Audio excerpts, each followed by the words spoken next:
Student, Shrimati मोहरी देवी तापड़िया कन्या महाविद्यालय के इस यूट्यूब चैनल पर आप सभी का फिर से स्वागत है। आज का जो मेरा टॉपिक है वो है हुक्स लॉ।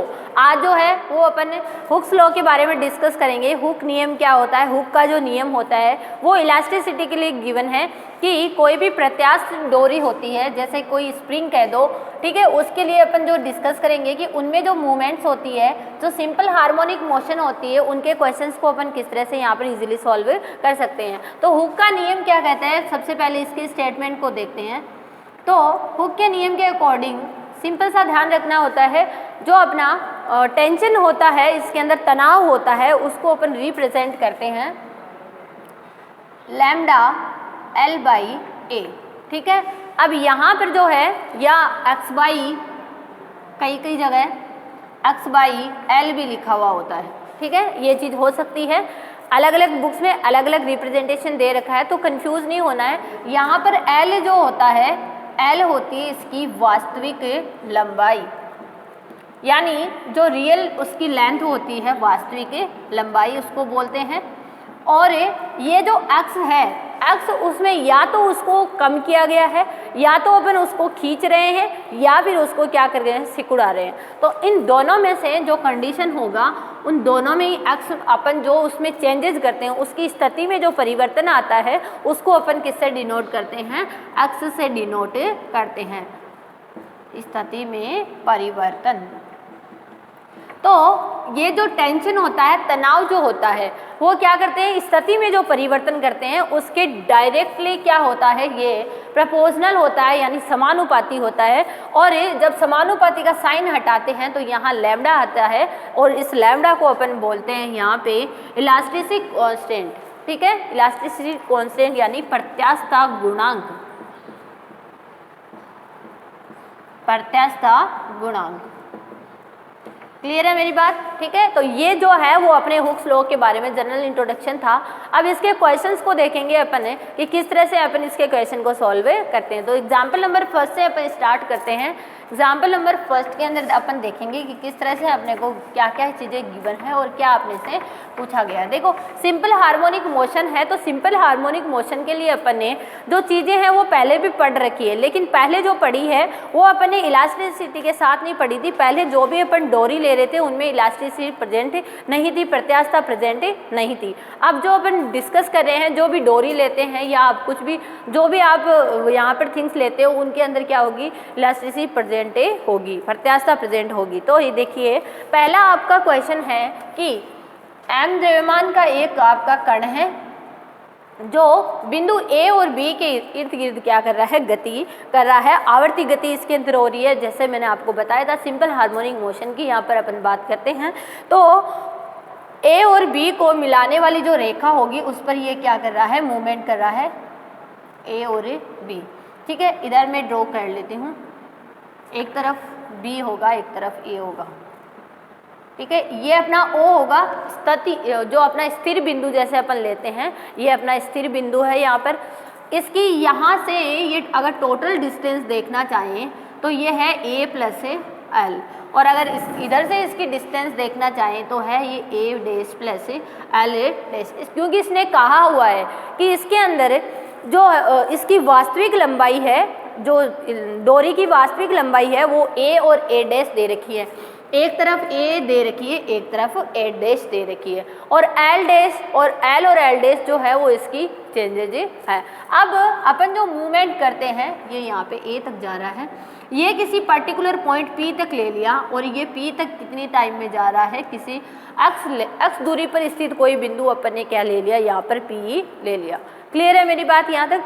अब देखो, इसने कहा है कि x बिंदु तक जो अपने एक बिंदु लिया है, इसमें लैम्डा और लैम्डा डैश इसके दो क्या दे रखे हैं, जो इसके मॉड्यूलस कांस्टेंट है, प्रत्यास्थता मापांक दे रखे हैं, और अपने को इसके लिए क्या फाइंड आउट करना है, आवर्तकाल यहाँ पर फाइंड आउट करना है, ठीक है। और इसने कहा हुआ है कि स्थितिक अवस्था में, यानी शुरुआत की अवस्था में ये कैसे है, साम्य अवस्था में। साम्य अवस्था में होने का मतलब इधर वाला टेंशन और इधर वाला टेंशन, दोनों टेंशन कैसे हैं, इक्वल होंगे, ठीक है। तो मैं लेके चल देती हूँ। सबसे पहले अपन यहाँ पर जो जो चीज़ें अपने को फिगर आउट होती है उनको लिखते हैं। O से A तक की जो डिस्टेंस है वो अपने कितनी है, A प्लस L है। O से B तक की जो डिस्टेंस है वो कितनी है, A dash plus L dash है। क्लियर हो गई। अपने को यहाँ पर बिंदु P पर कोई जो टाइम है, आवर्तकाल है, वो यहाँ पर अपने को फाइंड आउट करना है, और बिंदु P जो है वो कितनी दूरी पर है, x दूरी पर है। अब जैसा कि इसने कहा है कि स्थैतिक साम्य अवस्था में है, तो साम्य अवस्था में होने के लिए हुक्स लॉ से क्या हो जाएगा, स्थैतिक साम्य से, हुक्स लॉ के अकॉर्डिंग क्या हो जाएगा, lambda L upon A equals to lambda dash L dash upon में A डैश। ये स्थैतिक साम्य की अवस्था होगी, यानी B पर जो टेंशन है और A पर जो टेंशन है वो टेंशन क्या होंगे, इक्वल होंगे, तभी वो क्या रहेंगे, साम्य अवस्था में, यानी ना तो इधर मूव होगा ना इधर मूव होगा, दोनों जो है वो एक कंडीशन में स्टेबल रहेंगे। ठीक है, इसको मैंने इक्वेशन नंबर फर्स्ट नाम दे दिया। क्लियर है यहाँ तक सभी को। अब देखिए ये स्थैतिक साम्य की कंडीशन यहाँ पर होगी। अब अपन बात करेंगे कि इस P पर, इस P पॉइंट के लिए, पर्टिकुलर पॉइंट के लिए जब अपन फाइंड आउट करेंगे तो देखिए तब इसकी जो डिस्टेंस है उसमें क्या जो चेंजेज है वो यहाँ पर आ जाएंगे। ठीक है, अब देखो यहाँ पर अपन लिख लेते हैं कि ये जो पॉइंट है इधर जा रहा है। अब अपन जानते हैं जो इसके टोटल जो इस पर त्वरण होगा वो दोनों के टेंशन ये कैसा होगा, एक टेंशन अगर पॉजिटिव, मान लो इस टेंशन को अपन पॉजिटिव साइड लेते हैं तो ये वाला टेंशन कैसा होगा, नेगेटिव साइड में होगा। यानी मैं कह सकती हूँ कि T1 माइनस क्या होगा, T2 होगा। 1 O से A की कंडीशन में, और दूसरा क्या ले लेंगे अपने, उधर ले लेंगे। टेंशन जो है वो हमेशा कैसा होता है, माइनस की फॉर्म में होता है, ये सब अपन जानते ही हैं। अब देखो टेंशन, अपनी मोशन भी इधर हो रही है और टेंशन भी इधर लग रहा है, तो कोई दिक्कत नहीं है। हाँ, तो यहाँ पे T1 माइनस T2 यहाँ पे हो गया। अब इसको अपन फाइंड आउट कैसे करेंगे, अभी अपन ने टेंशन के लिए फॉर्मूला देखा था, तनाव के लिए फॉर्मूला देखा था, तो क्या देखा था, लैम्डा L अपॉन में कितना देखा था, इसकी वास्तविक लंबाई होती है A। अब देखिए ये पूरा L तक तो जा नहीं रहा है, ये क्या हो रहा है, x दूरी तक ही जा रहा है टोटल। ठीक है, तो यानी यहाँ तक जाता तब L होता अपना, ये x तक जा रहा है तो L माइनस x डिस्टेंस तक ही तो चला, तो इसको अपन लिख लेंगे lambda L minus x by A। Clear है यहाँ तक, ये चीज़ यहाँ पर हो गई। ठीक है, ये आ गया किसका मान, अपने T1 का मान। अब अपन फाइंड आउट करेंगे T2 का मान बिंदु P पर। तो T2 के लिए ये L डैश तो यहाँ तक हो ही गया, O तक की डिस्टेंस के लिए, और यहाँ पे x थोड़ी और चलना है तो यहाँ पे L डैश प्लस x हो जाएगा। ठीक है, तो minus lambda L dash plus x by A dash. ठीक है, ये चीज़ें हो गई। अब देखो इसको थोड़ा सा सॉल्व कर लेते हैं अपन। Lambda L upon A minus lambda x A minus lambda dash L dash by A minus lambda dash x by A dash. ठीक है, ये चीज़ जो यहाँ पर होगी। अब देखिए ये दोनों इक्वल है इक्वेशन नंबर फर्स्ट से, तो क्या हो जाएंगे, कैंसिल हो जाएंगे। अब इन दोनों में देखिए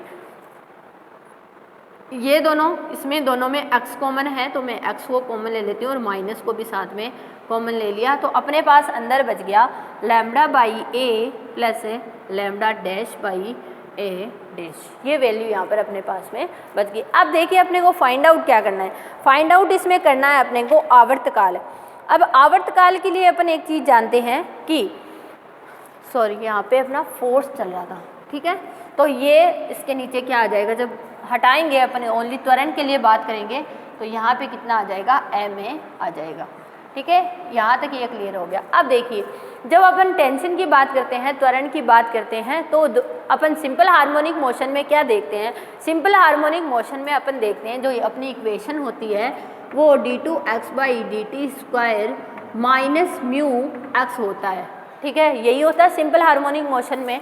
और अगर अपन इस कंडीशन में अगर अपन आवर्तकाल की बात करते हैं तो आवर्तकाल अपना कितना रहता है, आवर्तकाल रहता है, देखिए उसी का कंपैरिजन करवा के अपन यहाँ पे फाइंड आउट करते हैं। तो आवर्तकाल को t से दिखाते हैं अपन नॉर्मली, तो वो होता है 2 पाई अपॉन में रूट म्यू, यही तो रहता है। अब देखिए अपने पास यहाँ से अगर इसका कंपैरिजन करवाएं तो अपने पास में म्यू की वैल्यू कितनी है। ठीक है, म्यू की जो वैल्यू है वो अपने पास में यहाँ पर है क्या फाइंड आउट हो जाती है, म्यू की वैल्यू यहाँ से अगर अपन कंपेरिजन करवाएं इक्वेशन का, तो म्यू की वैल्यू अपनी फाइंड आउट होती है 1 में एम में lambda by A plus lambda dash by A dash. Clear हो गया। और अब अपने को यहाँ पर मान किसके लिए चाहिए, यहाँ पर मान चाहिए अंडर रूट म्यू का, तो बस इसको पुट कर दीजिए।